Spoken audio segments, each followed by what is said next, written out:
Sunan Derajat adalah salah satu sunan dari 9 Sunan Wali Songo.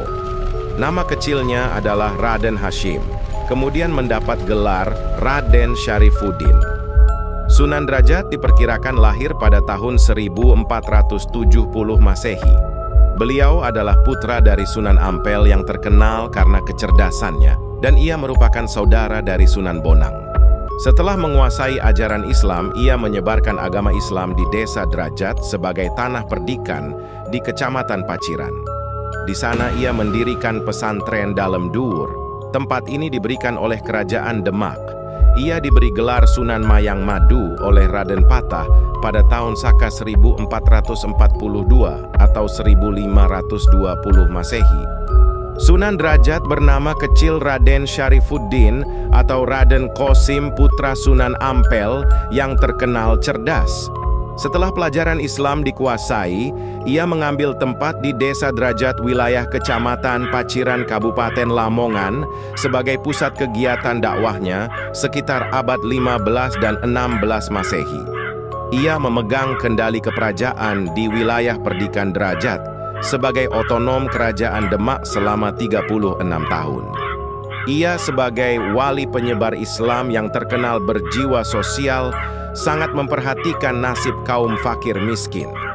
Ia terlebih dahulu mengusahakan kesejahteraan sosial baru memberikan pemahaman tentang ajaran Islam.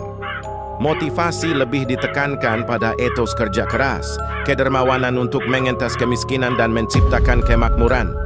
Sebagai penghargaan atas keberhasilannya menyebarkan agama Islam dan usahanya menanggulangi kemiskinan dengan menciptakan kehidupan yang makmur bagi warganya, ia memperoleh gelar Sunan Mayang Madu dari Raden Patah Sultan Demak pada tahun Saka 1442 atau 1520 Masehi. Filosofi Sunan Derajat dalam pengentasan kemiskinan kini terabadikan dalam Saptangga ke-7 dari tataran komplek makam Sunan Derajat.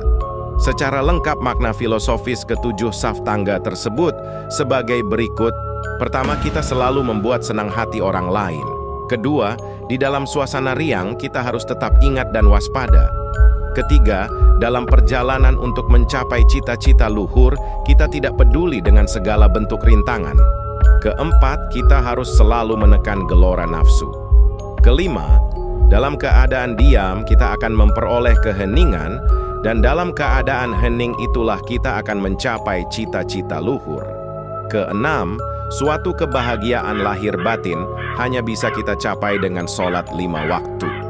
Ketujuh, berilah tongkat pada orang buta, berilah makan pada orang yang lapar, berilah pakaian pada orang yang telanjang, berilah tempat berteduh pada orang yang kehujanan, berilah ilmu agar orang menjadi pandai, sejahterakanlah kehidupan masyarakat yang miskin, ajarilah kesusilaan pada orang yang tidak punya malu, serta beri perlindungan orang yang menderita. Dalam sejarahnya, Sunan Derajat juga dikenal sebagai seorang wali pencipta tembang mocopat yakni pangkur.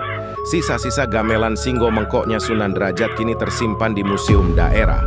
Untuk menghormati jasa-jasa Sunan Derajat sebagai seorang wali penyebar agama Islam di wilayah Lamongan, dan untuk melestarikan budaya serta benda-benda bersejarah peninggalannya, Sunan Derajat, keluarga dan para sahabatnya yang berjasa pada penyiaran agama Islam, pemerintah Kabupaten Lamongan mendirikan Museum Daerah Sunan Derajat di sebelah timur makam. Sunan Derajat meninggal tahun 1533 dan dimakamkan di Lamongan.